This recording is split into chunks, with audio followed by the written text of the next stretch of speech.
Hello दोस्तों, स्वागत है आज आपका सब्जेक्ट वर्ब एग्रीमेंट के पार्ट 10 में। इसमें पहला रूल जो अपन आज लेकर के आए हैं, सीधे उसकी तरफ चलते हैं, वक्त जाया नहीं करेंगे। सबसे पहला रूल जो है वो जुड़ा हुआ है कार्डिनल एडजेक्टिव्स से। किससे जुड़ा हुआ है? Cardinal adjectives. ठीक है, अब ये कार्डिनल एडजेक्टिव क्या होता है इसको आप समझिए। यह शब्द जो है संख्या से जुड़ा हुआ है। किससे जुड़ा हुआ है? संख्या से। संख्याओं को अपन दो प्रकार से देखते हैं, एक तो कार्डिनल और दूसरा ऑर्डिनल। ऑर्डिनल का मतलब होता है क्रमवाचक संख्याएं, जैसे first, second, third, next, last, और अक्सर इनसे पहले द भी लगता है, ये भी आपने पढ़ा होगा। दूसरा होती है आपकी कार्डिनल्स या कार्डिनल नंबर्स। ठीक है, तो कार्डिनल नंबर्स कौन से होते हैं? 1, 2, 3, 4, 5 एंड सो ऑन। तो कार्डिनल एडजेक्टिव्स, इनके बाद में जब आप कोई नाउन रख देते हैं तो फिर ये क्या बन जाएंगे? कार्डिनल एडजेक्टिव बन जाएंगे। तो कार्डिनल एडजेक्टिव का आपके लिए मतलब क्या हुआ? 1, 2, 3 एंड सो ऑन। ठीक है, कार्डिनल एडजेक्टिव के बाद में डजन, 100, 1000, लाख, करोड़, इस प्रकार के यदि शब्द दिए गए हो और उसके बाद में क्या आया हो? कोई प्लूरल का नाउन आया हो और ये सब सब्जेक्ट का काम कर रहे हो, तो ध्यान देंगे आप वर्ब यहां पर प्लूरल की ही इस्तेमाल करेंगे। किसकी इस्तेमाल करेंगे? प्लूरल की, वर्ब का इस्तेमाल करेंगे। ठीक है, जैसे 1 dozen pens blank demanded. Verb के तौर पे वॉज तथा वर दिया गया है। लगे हाथ दूसरा सेंटेंस भी अपन ले लेते हैं। 2 lakh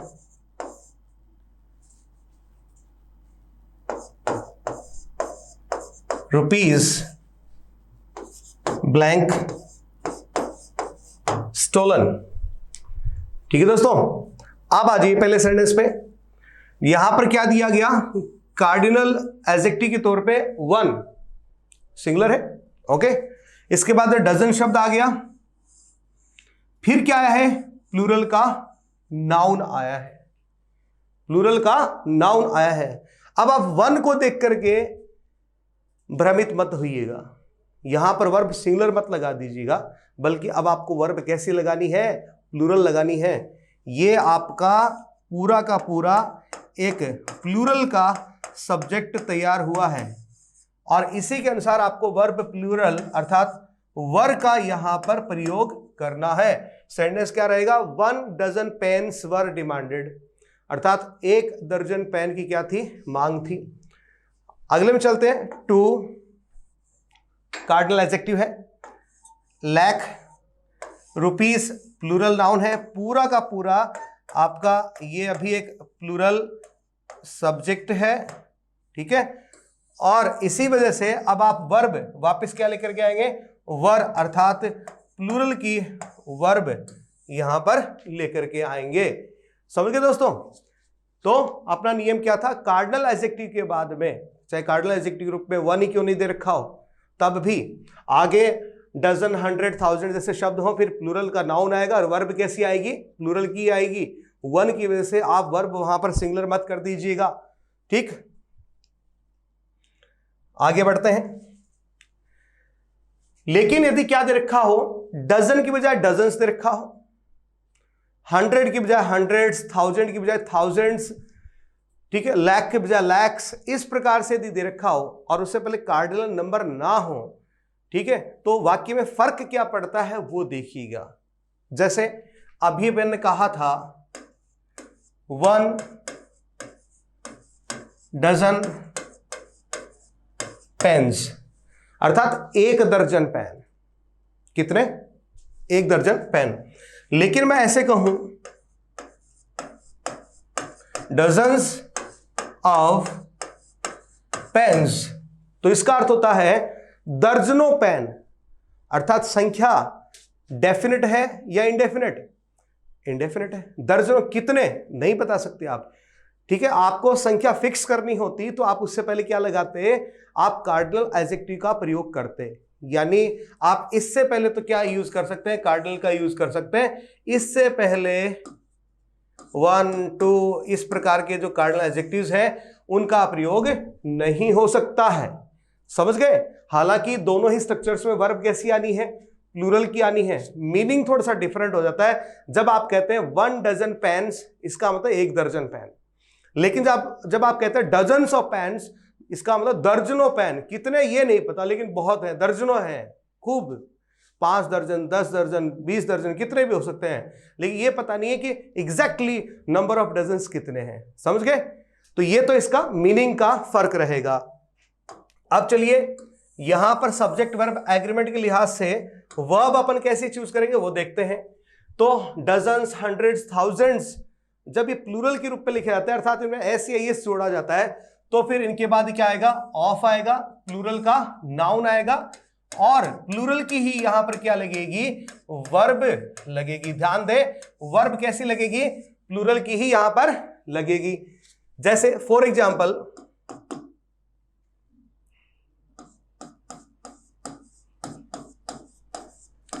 hundreds of students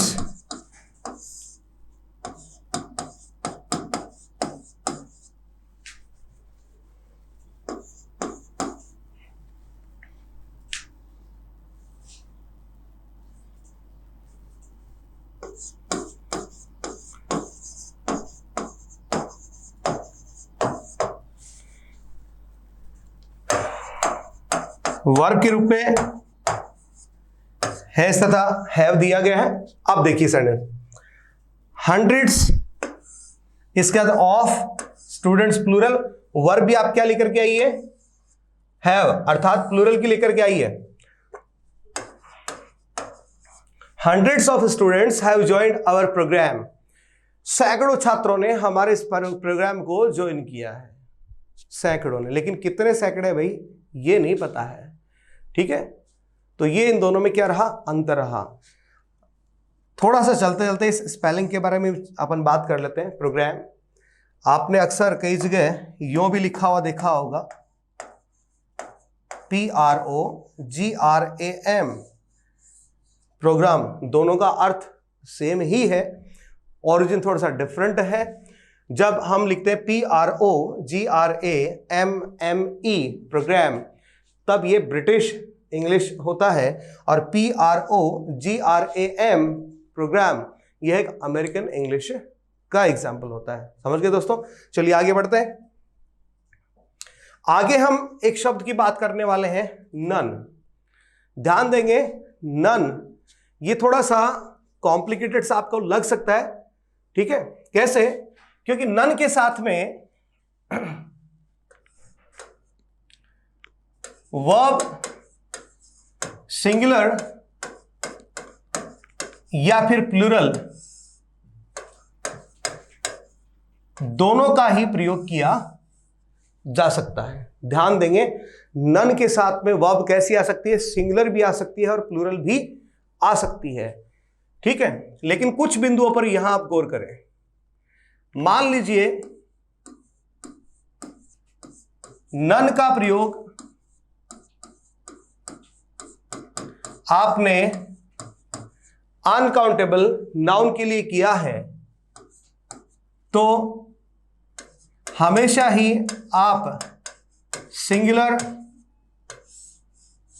verb का इस्तेमाल करेंगे। किसका इस्तेमाल करेंगे, हमेशा ही सिंगुलर वर्ब का इस्तेमाल करेंगे। लेकिन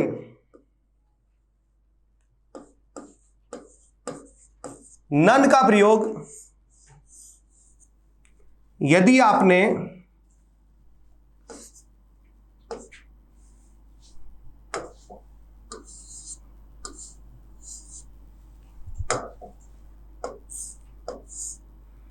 काउंटेबल सिंगुलर नाउन के लिए किया हो, या काउंटेबल प्लूरल नाउन के लिए किया हो, किसी के लिए भी किया हो, आप इररिस्पेक्टिव ऑफ द नंबर अर्थात सब्जेक्ट के नंबर का ख्याल ना रखते हुए वर्ब कोई सी भी लगा सकते हैं, वर्ब सिंगुलर भी लगा सकते हैं, वर्ब प्लूरल भी लगा सकते हैं। ऐसा नहीं है कि इसका प्रयोग काउंटेबल सिंगुलर नाउन के लिए हुआ है तो आपने क्या लगा दिया, सिंगुलर, और प्लूरल के लिए हुआ तो प्लूरल। नहीं, ऐसा नहीं है, कोई सी भी आप इसमें लगा सकते हैं। ठीक है, तो यहां पर वर्ब जो है वो कैसी आ जाएगी, सिंगुलर भी आ सकती है और प्लूरल वर्ब भी आ सकती है। ठीक है दोस्तों, क्या पढ़ा अपन ने कि नन के बाद में वर्ब सिंगुलर या प्लूरल कोई से भी आ सकती है, लेकिन एक स्थिति ऐसी है जहां पर नन के साथ वर्ब हमेशा ही कैसी आती है, प्लूरल की है, सॉरी सिंगुलर की आती है। और वो कैसी है, नन का प्रयोग यदि किसके लिए किया गया हो, किसी अनकाउंटेबल नाउन के लिए किया गया हो तो वर्ब हमेशा ही कैसी आएगी, सिंगुलर। लेकिन यदि काउंटेबल नाउन्स के साथ में इसका जो प्रयोग हुआ है तो वर्ब सिंगुलर भी आ सकती है और प्लूरल भी आ सकती है। फॉर एग्जाम्पल देखेंगे, जैसे none of the work blank done.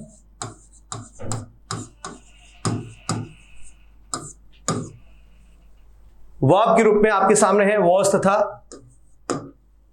वर।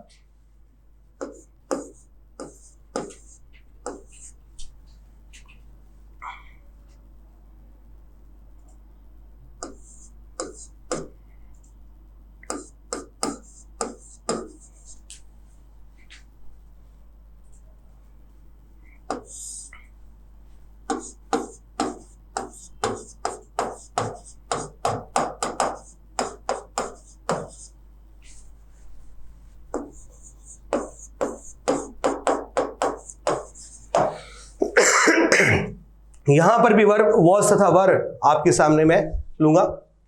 पहला सेंटेंस देखिएगा, none of the work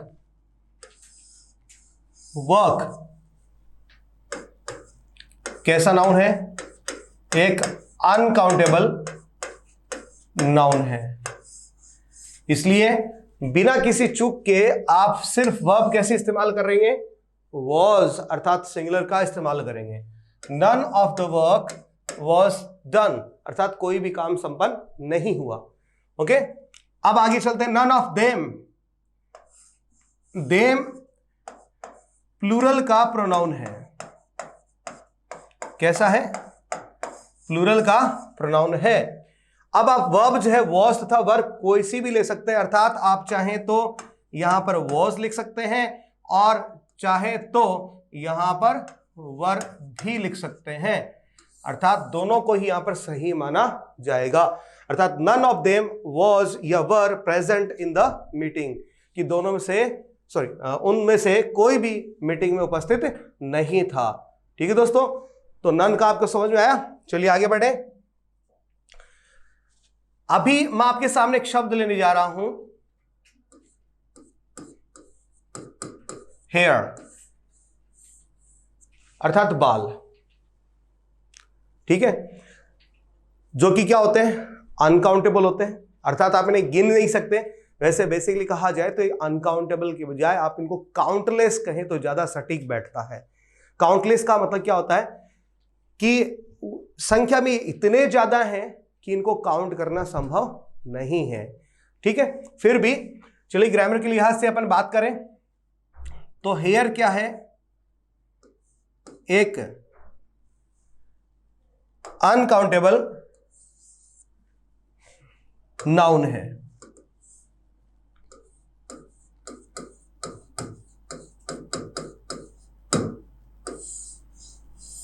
okay दोस्तों, और अनकाउंटेबल नाउन के रूप में वर्ब हमेशा ही इसके साथ में सिंगुलर की प्रयुक्त होती है।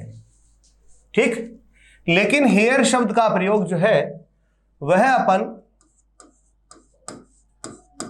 काउंटेबल नाउन के रूप में भी करते हैं। किसके रूप में करते हैं? काउंटेबल नाउन के रूप में भी इसका प्रयोग करते हैं। जब काउंटेबल नाउन के रूप में इसका प्रयोग होता है तब इसके दो स्वरूप हमारे सामने आएंगे, countable singular noun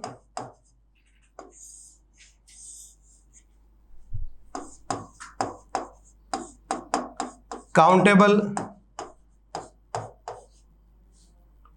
plural noun. तब इसके दो स्वरूप हमारे सामने तैयार हुए हैं। काउंटेबल सिंगुलर नाउन के रूप में से आप क्या लिखेंगे? हेयर। वर्ब कैसी लगाएंगे? सिंगुलर की वर्ब इसके साथ प्रयुक्त करेंगे। काउंटेबल प्लूरल के रूप में आप इसे क्या लिखेंगे? हेयर्स। और तब आप इसके साथ में वर्ब भी कैसे लगाएंगे? एक प्लूरल की वर्ब आप इसके साथ ऐड करेंगे। फिर से देख लीजिएगा, हेयर एक अनकाउंटेबल नाउन है और इस वजह से इसके साथ में वर्ब जो है आप सिंगुलर की यूज करेंगे। आप स्क्रीनशॉट ले सकते हैं बेटा इसका, ठीक है। हेयर शब्द का प्रयोग हम काउंटेबल नाउन के रूप में भी कर सकते हैं। तब इसका काउंटेबल सिंगुलर नाउन क्या होगा? हेयर, जिसके साथ वर्ब भी आप कैसे लगाएंगे? सिंगुलर की ही लगाएंगे। दूसरी तरफ इसका काउंटेबल प्लूरल नाउन कैसा होगा? हेयर्स। और इसके साथ में प्लूरल की आप क्या करेंगे? वर्ब ऐड करेंगे, ठीक है दोस्तों। प्लूरल की क्या लगाएंगे? इसके साथ में वर्ब लगाएंगे। ओके, फॉर एग्जाम्पल देखिएगा, पहला सेंटेंस देखेंगे अपन।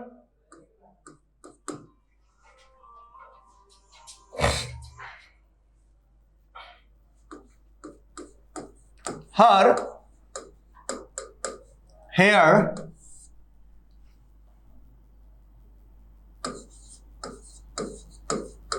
blank beautiful। वर्ब है is, are तथा am। is, are तथा am।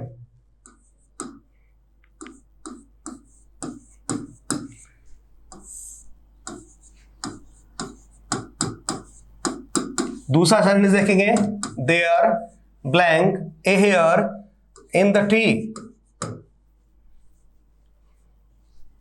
वर्ब है वॉज तथा वर। तीसरा सेंटेंस देखेंगे,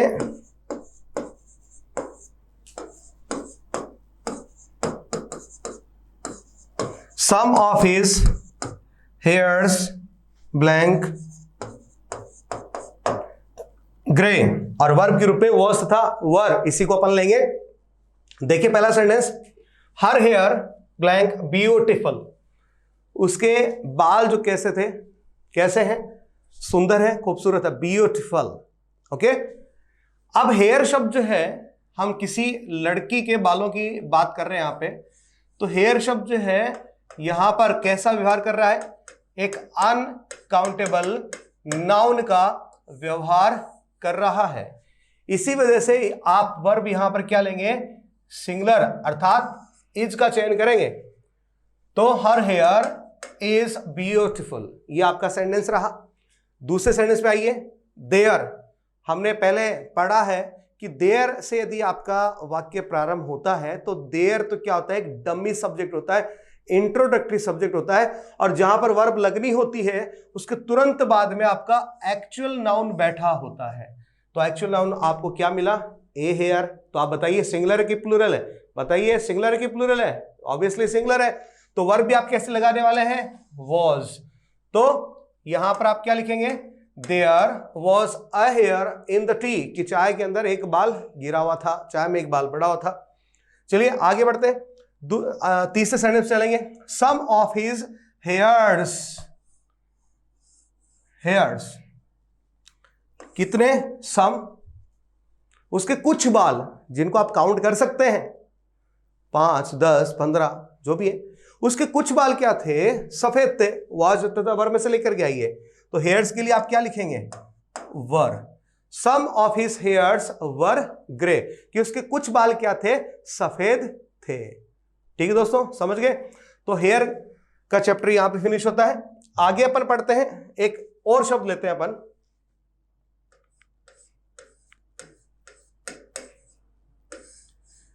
youth.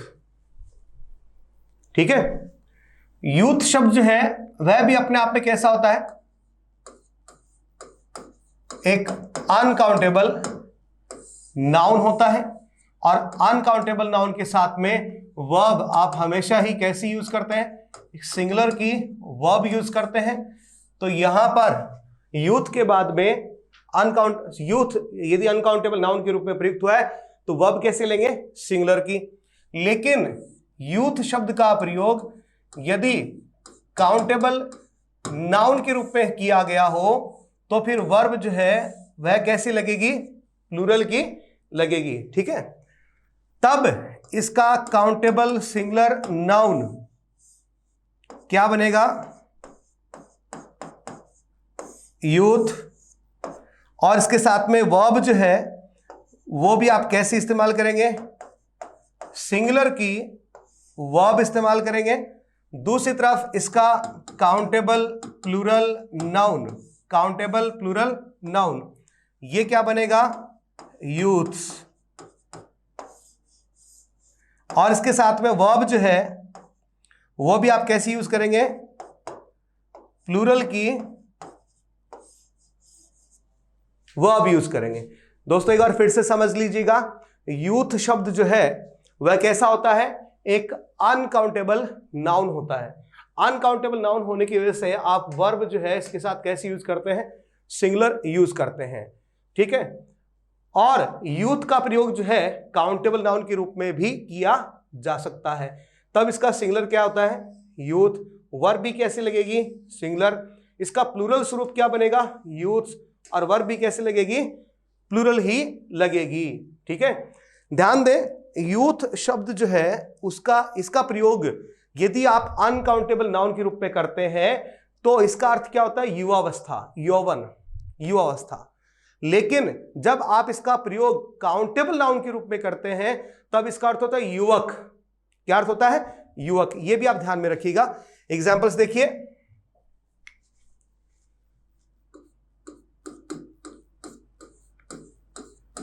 Youth blank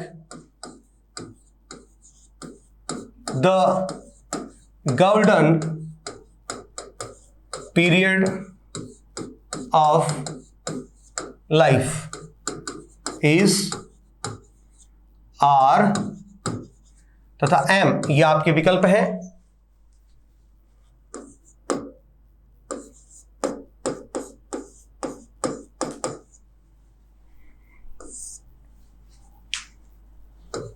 A youth blank waiting for you is RM, यही आपके विकल्प वापस ले लेते हैं। To youths blank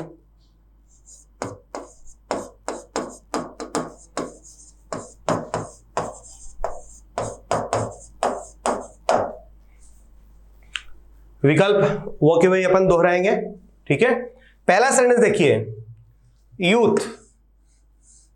वाक्य को आप आगे पढ़ें तो समझ में आएगा कि यूथ शब्द का प्रयोग वाक्य में किस रूप में हुआ, किस अर्थ में हुआ। देखिएगा, youth blank the golden period of life, अर्थात जीवन का स्वर्ण काल। जीवन का स्वर्ण काल हम किसे कह रहे हैं, यहाँ पे युवावस्था को कह रहे हैं, यूथ को कह रहे हैं। तो यूथ शब्द का अर्थ जो है यहां पर है युवावस्था। तो दोस्तों यह एक इस वक्त अनकाउंटेबल नाउन का कार्य कर रहा है, इसलिए अब इसके साथ में वर्ब जो है सिंगुलर की लेकर के आएंगे, अर्थात हम क्या लिखेंगे, इज। तो क्या लिखेंगे अपन, youth is the golden period of life, अर्थात यौवन, अर्थात युवावस्था जो है हमारे जीवन का क्या होता है, स्वर्ण काल होता है। अगला सेंटेंस इस पे चलते हैं, अ यूथ। यहां पर शब्द की अपन ने क्या ले लिया, ए ले लिया। ठीक है, और इसका प्रयोग ही किसके साथ करते हैं अपन, हमेशा ही ए तथा एन का प्रयोग किसके साथ होता है, काउंटेबल सिंगुलर नाउन के साथ। इसका मतलब यूथ शब्द का मतलब यहां पर क्या है, एक युवक से है। तो अ यूथ वर्ब सिंगुलर लेकर के आइए, इज वेटिंग फॉर यू, एक युवक तुम्हारा इंतजार कर रहा है। आगे बढ़े, अगले सेंटेंस में सब्जेक्ट के रूप में क्या लिया गया है, two, two youths, two youths. फिर से यहां पर टू का प्रयोग संख्या सूचक है, टू के बाद में कभी भी सिंगुलर नाउन नहीं आएगा, हमेशा कैसा आएगा, प्लूरल का नाउन आएगा। तो वर्ब भी आप कैसे यूज करेंगे, प्लूरल की यूज करेंगे, अर्थात आप क्या लेकर के आएंगे, आर। तो सेंटेंस क्या रहेगा आपका, two youths are talking together, कि दो युवक जो है आपस में क्या कर रहे हैं, बात कर रहे हैं। ठीक है दोस्तों, तो उम्मीद करता हूं ये सेशन जो आपको काफी पसंद आया होगा। और यदि आपके कुछ सवाल हैं, कुछ क्वेरीज हैं, कुछ क्वेश्चंस हैं, तो आप कमेंट बॉक्स में जरूर लिखें, आपको उनके जवाब जो हैं बहुत जल्दी मिलेंगे। और इस टॉपिक की जो आप पीडीएफ है या क्वेश्चन पेपर है, वो यदि आपको चाहिए है तो आप हमारे Telegram channel Ashok Jangid, English with Ashok Jangid sir, उस पर आप जाइए, सब्सक्राइब कीजिए चैनल को, और जल्द ही वहां पर आपको इस टॉपिक से रिलेटेड पीडीएफ और क्वेश्चन पेपर की पीडीएफ जो है आपको वहां पर मिलेगी। थैंक यू दोस्तों। यदि आपको ये वीडियो अच्छे लग रहे हैं, पसंद आ रहे हैं, तो आप अपने सर्किल में आप इसे सर्कुलेट करें, दोस्तों को इंटीमेट करें, उन्हें भी इन कक्षाओं का, क्लासेस का फायदा मिले। Thank you.